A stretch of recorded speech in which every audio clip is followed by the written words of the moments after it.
പെരിയ കൂടാനം മണിയന്തട്ട ശ്രീ മഹാവിഷ്ണു ക്ഷേത്രത്തിൽ ശ്രീമദ് ഭാഗവത സപ്താഹ ജ്ഞാനയജ്ഞത്തിന് തുടക്കമായി. ഇതിന്റെ ഭാഗമായി ഘോഷയാത്രയോടുകൂടി നടത്തിയ കലവറ നിറയ്ക്കൽ ചടങ്ങിൽ നിരവധി വിശ്വാസികൾ പങ്കെടുത്തു. ഗുണമേന്മയോടുകൂടിയ ഉൽപ്പന്നങ്ങൾ മിതമായ നിരക്കിൽ Sreekrishna hardwares, MG road, Kasaragod. ഞായറാഴ്ച രാവിലെ ബ്രഹ്മശ്രീ അരവത്ത് KU പത്മനാഭ തന്ത്രികളുടെ മുഖ്യ കാർമ്മികത്വത്തിൽ നടത്തിയ മഹാഗണപതി ഹോമത്തോടും മഹാമൃത്യുഞ്ജയ ഹോമത്തോടും കൂടിയാണ് പെരിയ കൂടാനം ശ്രീ മണിയന്തട്ട മഹാവിഷ്ണു ക്ഷേത്രത്തിൽ ശ്രീമദ് ഭാഗവത സപ്താഹ ജ്ഞാനയജ്ഞത്തിന് തുടക്കമായത്. ഇത് 4ാമത്തെ തവണയാണ് ക്ഷേത്രത്തിൽ സപ്താഹയജ്ഞം നടക്കുന്നത്. ഹോമത്തിന് ശേഷമാണ് വിവിധ പ്രാദേശിക സമിതികളുടെ നേതൃത്വത്തിൽ കലവറ നിറയ്ക്കൽ ചടങ്ങ് നടന്നത്.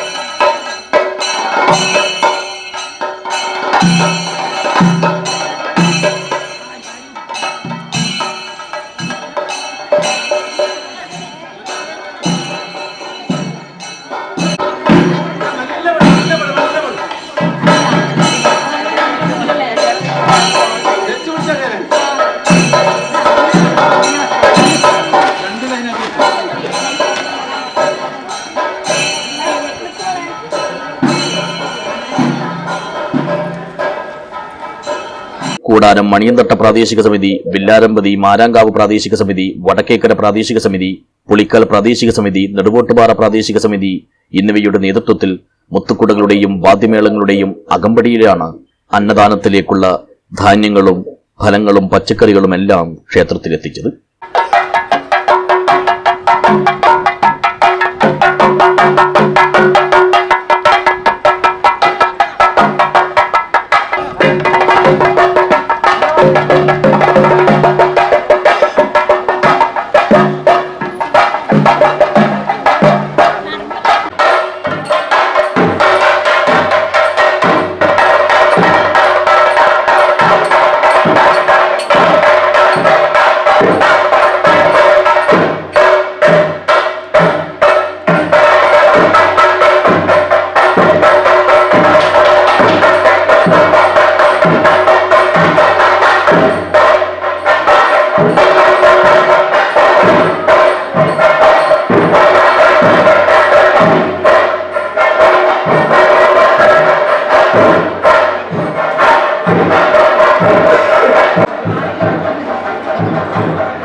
വൈകുന്നേരം യജ്ഞാചാര്യൻ ഭാഗവത ശ്രീ ബ്രഹ്മശ്രീ പെരികമന ശ്രീധരൻ നമ്പൂതിരിക്ക് വരവേൽപ്പ് നൽകി. ഇതോടനുബന്ധിച്ച് നടന്ന സമാരംഭ സമ്മേളനം ബ്രഹ്മശ്രീ അരവത്ത് KU പത്മനാഭ തന്ത്രികൾ ദീപപ്രോജ്വലനം നടത്തി ഉദ്ഘാടനം ചെയ്തു. തുടർന്ന് യജ്ഞാചാര്യൻ ഭാഗവത മഹാത്മ്യ പ്രഭാഷണം നടത്തി. യജ്ഞവേദിയിൽ എല്ലാ ദിവസവും ഭക്തർക്ക് നെയ്വിളക്ക്, പറനിറയ്ക്കൽ, ത്രിമധുരം എന്നിവ പ്രാർത്ഥനാ സമർപ്പണമായി നടത്താവുന്നതാണെന്നും ക്ഷേത്രം സേവാസംഘം ഭാരവാഹികൾ അറിയിച്ചു. News bureau, Periya.